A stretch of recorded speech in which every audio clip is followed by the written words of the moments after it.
welcome to the Girl TL podcast, the playground for female entrepreneurs. I'm super excited today because I have my sister with me, owner and CEO of Mess in a Bottle. Sis, go ahead and introduce yourself to everyone. Hi, everyone. My name is Kalilah Wright, and as Ronnie said, I'm the owner and founder of popular t-shirt brand Mess in a Bottle. Well, let's go ahead and jump into it. So tell me a little bit about what inspired you to create your brand.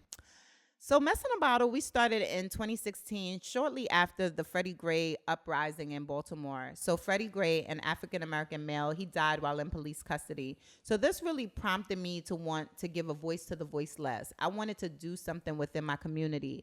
And so starting Mess in a Bottle as an apparel brand, that was very vocal and it gave, people a purpose. And I wanted people to see a message and be able to stand in solidarity with each other while someone's passing you in the street. You're like, all right, yes, I know that you understand how I feel.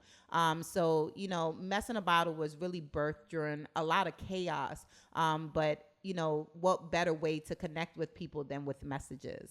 Love it, love it. So when you started Mess in a Bottle, what was your initial vision for it versus where it has gone today? I think when I first started, I thought that it was going to be a t-shirt company. I was working for a sports retail apparel company, but as an architect, because my background is in architecture. And I just thought I knew it wasn't a hobby because I didn't start it out just, hustling and trying to, but I just knew that I had a bigger purpose. So to be honest, I didn't know what it was going to become, but I knew that a force was really pulling me in a direction, and I was comfortable at my 6-figure 9-to-5 job, but it still felt like I was struggling to make ends meet. And I was like, this can't be it. I was a young mom, my son was only 2 at the time. Wow. And I was going through a divorce, and I was just like, all right, this cannot be it for me. So I was just like, I don't know what's on the other side of the door, but I was like, I gotta walk through. Yeah, one of the things that I notice with women is normally after they go through a devastating season in life, it's like we come back so much stronger. How was it coming out of that and then deciding that you were going to follow your dreams and build a brand? Was it difficult?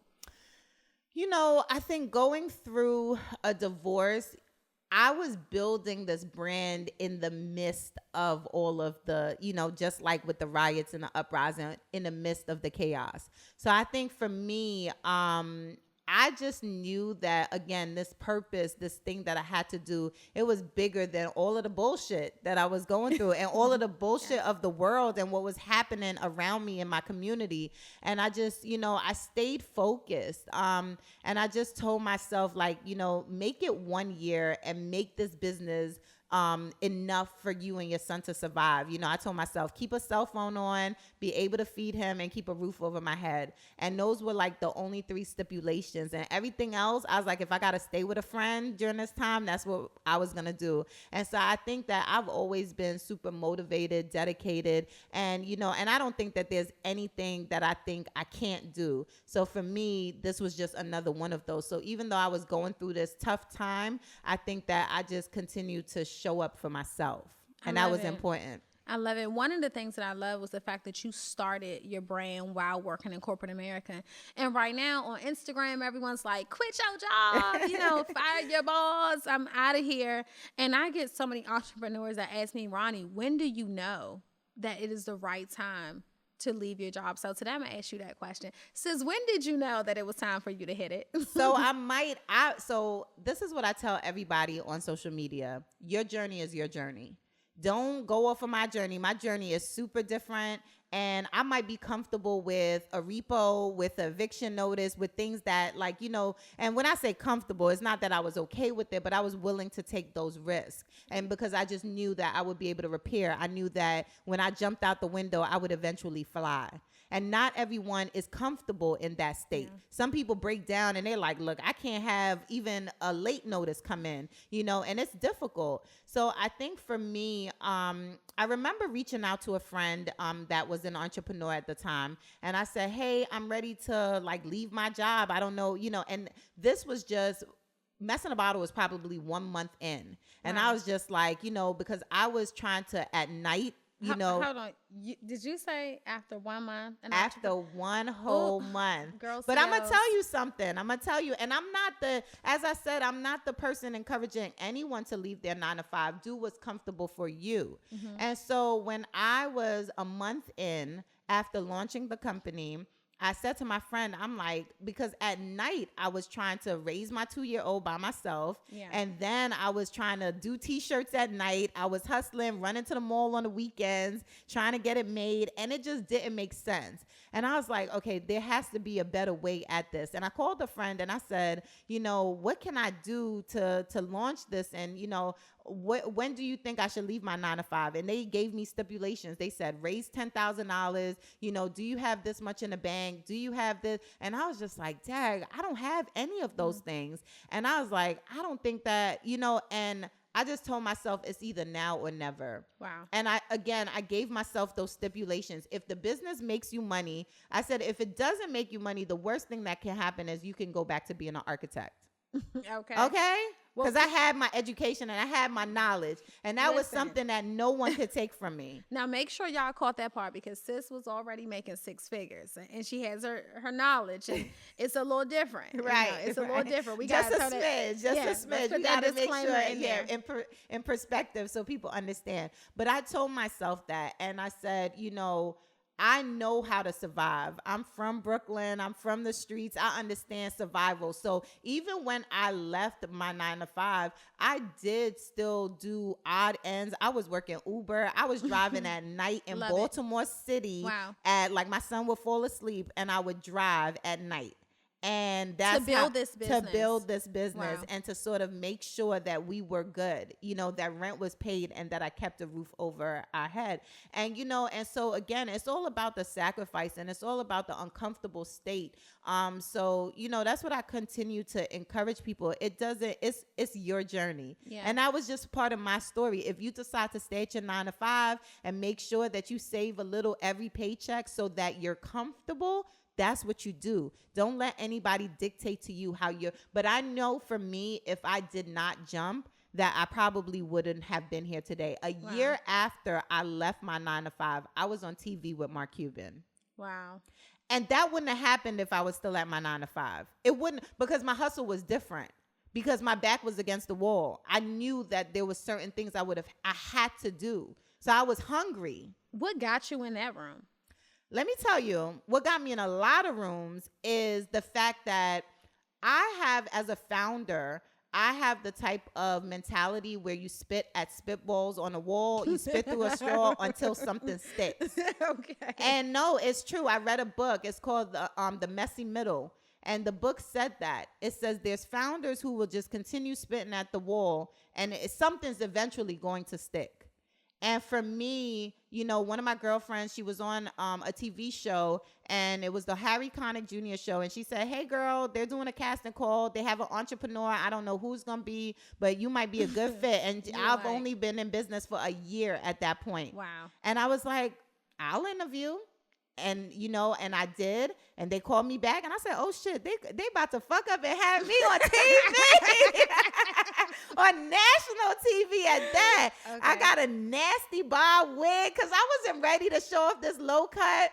So I let my homegirl do me little, what they call it, 27 pieces. And so since you did not have the 27 I had piece. my 27 pieces, Since my had swoop. The 27 I had my wig ready. Okay, I hated that. I'm so mad at myself. Every time I watch it, I be like, girl, you ain't need that wig. Listen, it's nothing worse than looking back at old pictures and videos. And you just ask yourself, what the fuck was I thinking? What was I thinking? But you know what?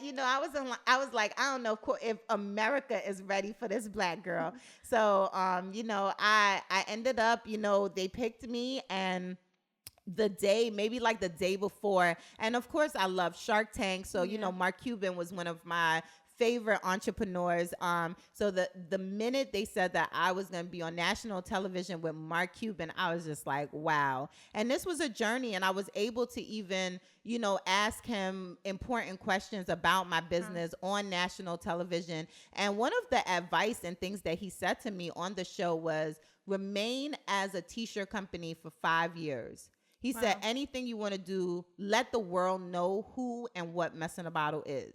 He said after that, if you want to venture out, because I wanted to do beverage, I wanted to do all kinds of other stuff. He was like, Mess in a Bottle is a t-shirt company. Let the world know you for that. And that's what I did. And, you know, secretly, that's advice that stuck with me. And 5 years later, we're here now. Wow. Whatever it is that you're doing, he said, do it for 5 years straight. Yes. Don't try to branch off and do a whole bunch of other stuff and confuse your audience. He's like, let people know who you are, what you do, what your company is about, and stay focused. And that's what I did. And then you could diversify. Pivot. Yes. And go in whatever direction, adding different products, services, whatever it is. But make sure that you stay there for the brand awareness for 5 years. Okay, Mark, that was a good one. Was there anything else that you took from that conversation? You know, I think that being on national television as well, it was an interesting ride, because what I was able to see during that time is now I got white women in Kansas buying Mess in a Bottle. Wow. And, you know, and I think the strong brand identity at that point, when you saw me on television, I was using these glass bottles from IKEA and hand printing all of them. Wow. And so the fact that 5 years later, we now manufacture and create our own plastic bottles, and, you know, and we've gotten, it's so much elevation. So I think that, you know, it helped me to put like a timestamp on what I was doing and really grow the brand, because every time it played on TV, you know, we would see a surge in orders and people. And so it really allowed me to see sort of what branding does, how, you know, how positioning yourself, how that can help to transform your brand. Love it. And what would you say is really important as far as doing your research? Because, you know, like you said, you were running to the stores, buying T-shirts, putting your messages on them, doing the hot stamping on the T-shirts, and doing the hot stamping on these these bottles you were getting from IKEA, and they weren't yours. And you were like, put stuff on. And like, how serious is it to do stuff like that before you start businesses? Well, I think that, you know, as you grow, you start to realize that if you want the brand to get to another level, if you want the brand to evolve and for things to grow, and, you know, and for you to scale your business, you know, I basically was going to IKEA and things were sold out. The bottles were sold out. And so I caught myself driving to Jersey one time from Baltimore, trying to like hustle and find bottles. And it was just like, this can't be it, you know? So I had to really evaluate where I wanted my brand to go and have it in my control. Wow. So now these are what I'm creating. So even the same thing, like you said, hot stamping T-shirts, if it's not your brand and you're trying to rip tags out and, you know, and all kinds of stuff, it's just like you want to have control of your business. Yeah. And so many people don't understand the time and effort that entrepreneurs put in to find their vendors and their resources. I just see people just pulling up in your DM. They just pull up in your DM like, sis, who's your vendor? Yeah, that's what they do. How do you feel about stuff like that? It depends. I think for me, I'm a very transparent, similar to you, like very, you know, give it all type of person. And what I'm realizing is I could tell you the vendors, I could tell you where, how, who, what, but you're not going to do it. Yeah. It's not going to hit the same. It's definitely not going to hit the same. Your magic is your magic. It is. And I think once you have full, you know, confidence in that, I'm willing to share a lot. There's stuff, though, that I am realizing if it's proprietary to my company, I cannot share. Right. I cannot share that, you know? So when people pull up and say, who's your bottle by? I'm like, no, ma'am, not that part. You know, like, I'm like, I just can't give you everything. It's right. Boundaries. You know, I'm like, I could tell you who my lawyer is. I could tell you who, you know, what T-shirt vendors I like to use. I could share certain things, but I definitely know that there are boundaries, there's lines, and there's things that's just proprietary. You have to understand McDonald's is never going to give you their sauce. Yeah. And how many years in business are you right now? Where are you at? So we are 5 years. We just hit 5 years this year. Right. Yeah. And so it feels like much longer than, you know, it probably is. But it's been a ride. We've had so much happen in 5 years. So much. Says I have walked into Target and I'm like taking video like, my friend is in Target. Like, let's talk a little bit about that, because it's not every day that you see a Black woman, you know, that you know and you have a relationship with, when your product hits those big box stores? Like, how did that feel?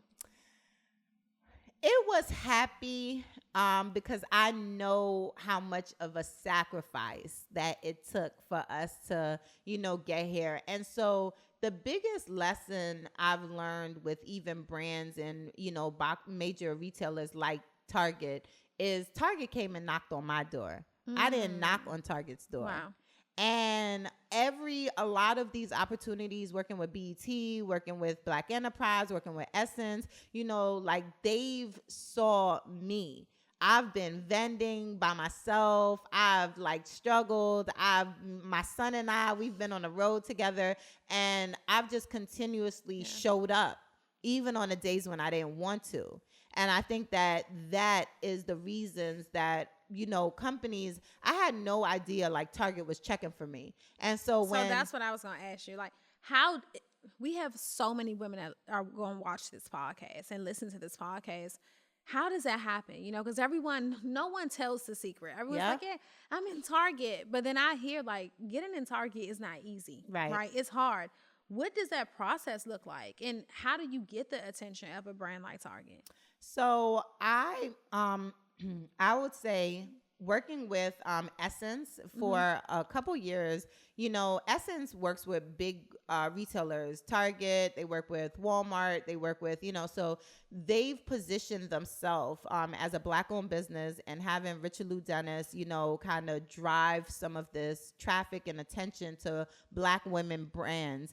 And I've always been selected as a vendor, you know, for a lot of these events. And so I was a vendor at Essence Fest for about 2 years, and I met a Black Jamaican woman at Target, at this event at Essence Fest. And so she, you know, we exchanged information. She said, you know, keep up the great work. And she left me on my way. And she has been watching me for several years. Wow. And she made sure that, and, you know, even speaking to her, she said, I was waiting for the right time. She was like, you know, it wasn't the right time when I met you 3 years ago. And, you know, and so she said, now feels right. So when she made that call, she was like, we've been working on this for some time, and we think that you would be an excellent person to really like kind of lead the Black History Month campaign for Target for, you know, 2021. And I was shocked because, you know, again, not that my messages are out there, but, you know, we don't tread the fine line. Like, we say what we're going to say, we give the messages. And so the fact that Target was, you know, they were 100%, you know, supportive, and they was like, don't come here with no cookie cutter cute messages. They were like, be you. Yeah. We picked you. We wanted you to give what we, you know you can give. And I think that, you know, they did a special like sort of pilot program with our company to produce and create, and, you know, and we worked together for a couple of months to make this happen. And it was, you know, one of the most amazing things, I think, to walk into Target with my son and for him to see the work we've done in 5 years and to see what it looks like now. And I think that made me really proud. Yeah, I walked in and I got me a few T-shirts off the stand, and I was like taking pictures in front of the stand. And one of the things that I appreciated in that moment, and I even appreciate now, is that you stayed true and authentic to who you are. Right. And we have messages and things that are important to us. And you have your merch, and Girls Hill, we have our merch, and you helped us, you know, even get our merchandise in shape. So shout out to you for that. I love you and I appreciate you. Of course, always.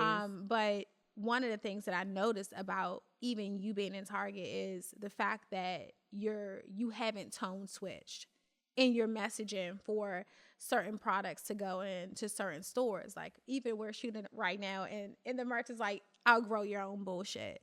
And you have not tone switched. So I want to kind of talk about that, because sometimes as Black-owned businesses, we get in certain environments and we stop talking the way we talk. Right. We don't, our twang, it disappears, and we have to elevate our pitch a little bit, and we're not true to ourselves. Right. How important is it to you to make sure that you are displaying that, but you are also sharing that message with up and coming entrepreneurs? You know, I was born in Kingston, Jamaica. Okay. I'm not afraid to wear blue hair, a pink wig when I'm ready, wearing gold bottoms. Like I might have been born with gold bottoms. Like that's how I feel.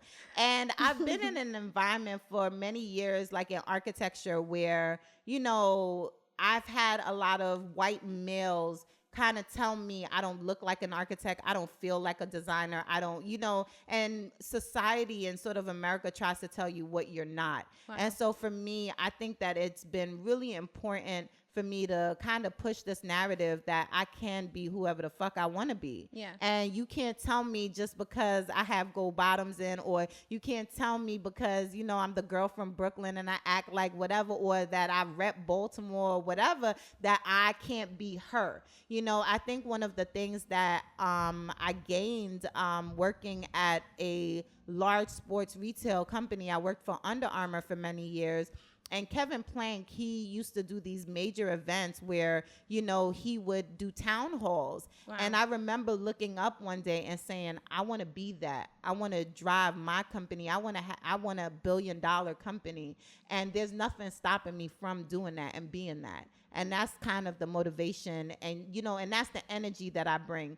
And I want them to know that the girl from Brooklyn on the stoop that used to braid hair is still the girl that's in Target. And that's the voice that I give every time I'm on social. Because just because I have, education, and just because, I may look a little polished when I'm ready, I'm no different than, to me, the average person on the corner hustling, shooting dice and trying to figure it out. Yeah.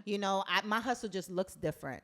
Love and it. So I want Target to know that, people to know that, like, my shit ain't different. Yeah. I just had this little small, like, window that I kind of pushed myself through, and, like, I chose a different path. But I'm still here for my homeboys that's, locked up, that hold guns because they have to on their block. Like, that's still a part of who I am. And I never want that to change, because I don't want anyone to think that just because I have a Penn State degree and an architecture degree that I'm no different at all. I love that. And why do you think, why do our people feel like we have to tone switch? Why do we feel like we can't be ourselves? Because it's easier to be accepted.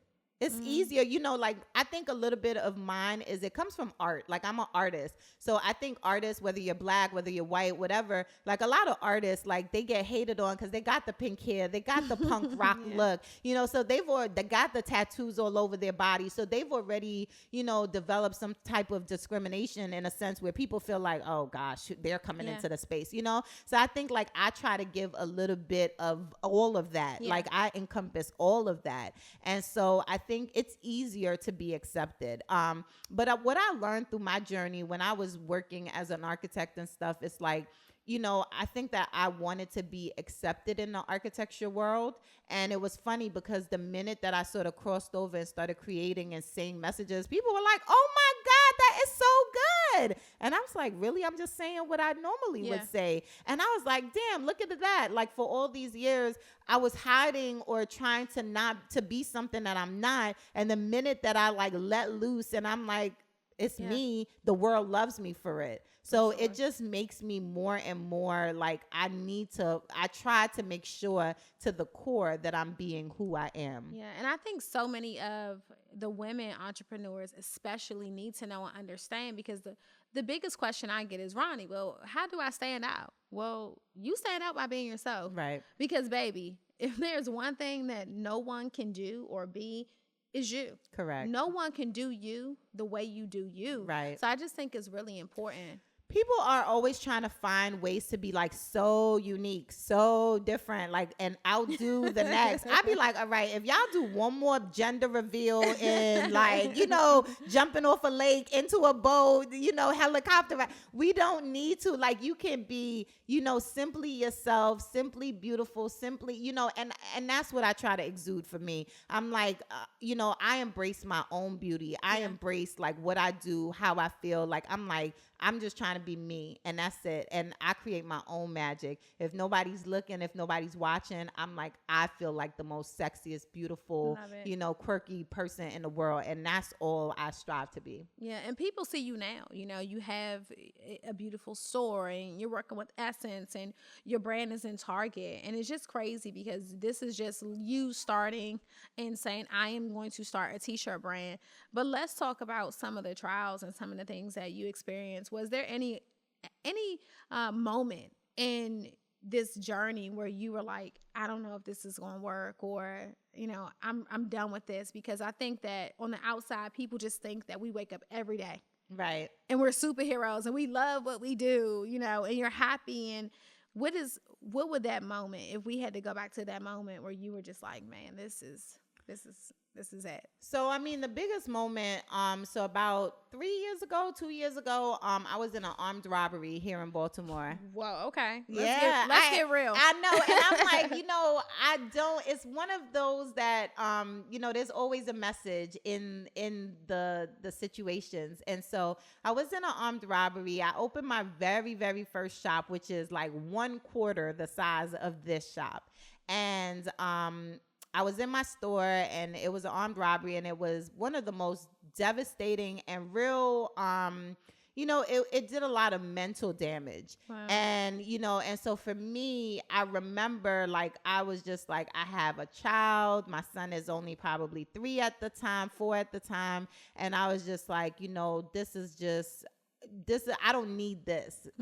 I could be at a corporate space, sitting at my cubicle and doing drawings and feel safe. And so I remember, thankfully being able to leave without being hurt. And I just was like ready to give up. And, I had a lot of celebrities and people who ended up hearing about the robbery, and everyone decided to, really pour into me. And, people from Zimbabwe started ordering. Like because I told them I was going to shut down a shop. Because I couldn't even work in a space after it happened. I would have been scared. And it was a tough time. And I had so many people pour into me, and they were like, you have to keep going. And what I realized about the robbery, though it was extremely devastating, what I realized was just that the robbery represented like a death in a family. Wow. It represented the divorce that I went through. It represented if you're, if you have a spouse and they got sick, or if you're, if somebody passes away, like, whatever it is, like it's things that really you weren't expecting. You don't know what's about to happen, and it hits you. And all of us will fall on our ass no matter what. This is life. These are the journey. This is the story. And so for me, I realized, like, you determine how long you want to stay down. Yeah. You determine if you want to get back up again. And I remember Bazoma St. John, she came to visit me shortly after the robbery. And she said, if you don't want to get back up, that's okay. You could take some time. And I was like, no, I took 2 days. And, and I went to therapy, though, because it took me probably like a year to really resolve emotions through the robbery. And, and I think just the support of the community really showed up for me. So there's people who've been following me since then that know about this, that, and they see now, like, again, a lot so this thing wasn't built in just a day. Like there's been a lot through this journey, but I think it really just taught me that, no matter what it is, you have to really still show up, and you have to do, follow your heart. Well, I hope you got your gun license now. Listen, I know, you know what? I still don't want to. We gotta have our gun license out here. I know, and I just moved, bought a new house, and everybody's saying the same. They're like, you have to. Yeah. And I'm like, oh, fine. So I'm getting there. Listen, it's like, go grab you a stick, sis. Right. Listen, I'm Jamaican. A machete, okay? You put a machete behind the door, I might still survive, okay? Yeah, because, you have your son. It's dangerous. But, I'm so glad that you came out of that, and it just didn't break you. Yeah. Because being a woman and being alone, I think for women, the most important thing for us is to feel safe, not even just in business, but in relationships, you know, which takes me to my next question, because you have so much going on. You have, how many employees do you have right now? 16. 16 employees. Everything is happening, from events to, you know, Essence and Target and Mark Cuban. You know, how are you juggling being a successful Black woman and finding love again? I'll tell you, I don't love these hoes. Listen, I'm done. No, I think that where I'm at right now, I think with relationships, what I've learned, I have good people around me. I'll say that.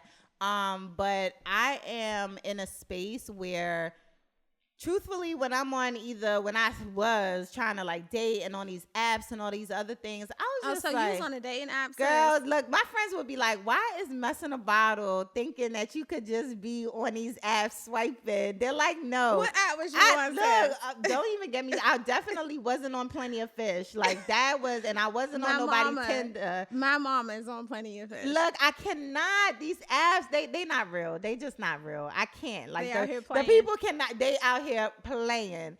And so, for me, what I realized, and it's a beautiful space to be in. I'm not desperate at all. Yeah. And I don't even want I'm so protective over like who I am now. And I just know how allowing the wrong person in your space can really mess you up. And I've done that. And so now I'm in such an amazing space where I'm like, I don't even, like, I'm whispering around men. I'm like, I don't even want you to know how amazing I am, because I just don't want. I want you to show up as who you are. Yes. Because if I tell you too much I have going on, I might get the representative, because you might have some intentions, right? You might need some bills paid. You might, you might have some different things going on. So how do you show up?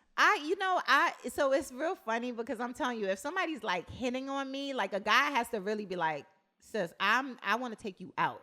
I don't want to know about your business. And I've really found some really good people who are like, I don't care about that stuff. I want to know who you are. Yeah. And that has really been, it's been great. Like, and so I'm dating, I hang, but I'm really focused on the business, to be honest. I'm focused on the business and focused on my future, and just really trying to, figure out what that, what that looks like for me. Listen, I believe in God, and I feel like if somebody's going to come and really steal my time and attention, they will. Love it. Love it. And do you feel like it's important for you to date someone who is as successful as you are, as successful? I'm trying to find. Does that not matter? Because I hear people say money doesn't matter. I'm in between. No, stability matters. I'm in between. I feel like I don't need. Stability matters. Stability matters. Put that on a t-shirt. Yes, it does. That's a message. It is. Because I think that stability, when a man is stable, he's also probably confident and stable within himself, even if he doesn't make as much, even if he doesn't do as much. And I don't like flashy money anyway. I'm I'm like, you don't even know how many zeros, I got in the ATM. Like, I like that in the bank, I like that. And so for me, I'm waiting my turn. I'm just seeing, I'm the type of person where I have a son, and I really would like to see, I'm more concerned with someone, great character, someone who's going to help show my son the world, someone who's going to take care of me, because they know I struggle with taking care of myself sometimes. For sure. Like, someone who will let me take my cape off and hold it and be like, you good. Someone who will let me shine and not feel like they need to be in a spotlight too. So for me, I'm okay with like, at this time, like maybe no one being there at that, because I don't want somebody who's not supposed to be there taking up space. Yes. And you have to date your business as well. I tell people this all the time, like how you date in relationships. Just the same as you have to build that relationship, you're building a business. You have to nurture your business. Are there any things that you would say you wish you would have known when starting your business, whether it's, different apps that you would have used, some software, before we wrap up, because there are so many women who have simple ideas, and they think that it has to be more than what it is. What things would you have wish you used or known when initially starting this process? So two things. I always tell people start. Make the mistakes, because the mistakes are going to come no matter how much you try to mitigate and avoid, they're going to happen. So make the mistakes. And then I would say the biggest like kind of software or thing that I would want, that I wish I'd known, was to separate my finances and to really like focus on the money. Like, look at the money and see like what's really coming in, what's really going out. And, and when you have a handle on the money early, it makes it easier later when there's a lot of zeros. Because when a lot starts to happen and you don't have control over that, it becomes a big mess. Okay. Sure. And so I think that that's the bigger thing. Separate your finances, stay up on your taxes. You've shared some great information about like business credit and, and doing the things. I think that stuff is major because it will help dictate how you do in business. Those taxes will creep up on you real quick. Fast. Okay. What are some of your favorite apps and social media platforms? Some of my favorite apps that I use. So I use Typorama since I do a lot of text, a lot of words, so that's big for me. I use Gusto for payroll and stuff, and I love that. As well as I use Bench is one of my other financial apps that I use, and it's really good. I think I don't do too much. Oh, I love InShot. InShot is my app with all my music and all my, doing all the cool, slowing down fast, making things all cute for social. So, those are some of the things I use, like probably on a regular basis. Social media, 100% Instagram right now for you? I am. I'm trying. Every time I look at Twitter, I be like, I don't know. You haven't gone over to TikTok yet? I do a little ticky-tacky, a little talkies here and there. Baby, come give me something. Like that was like the first, I was just reflecting on how COVID to me really drove everybody to that part of the world, and having everybody dancing and shimmying and shaking on social media. But I do a little, my son, he's big into TikTok. I think that's a little bit of the younger kids stuff, but I've been seeing some people flourish and doing their thing on TikTok. So I do a little of everything. I'm trying. I think, a good advice that someone gave is find a platform, dominate there, and then move on. I just haven't been able to move on. I still been on Instagram. I'm like, let me be with my little Instagram. I'll stay here. I'm a picture storyteller. And it's really important. Yeah. It's good to do what works for us. Well, sis, thank you so much for joining us on the Girl CEO podcast today. Anytime. This was my pleasure. I love you too. I'm so proud of you. Thank you. Can you let everyone know where to find you and where to come and get their mess in the bottle? Yes. You guys can find me on social media at Mess in a Bottle, or on our website, www.messinabottle.com. Perfect.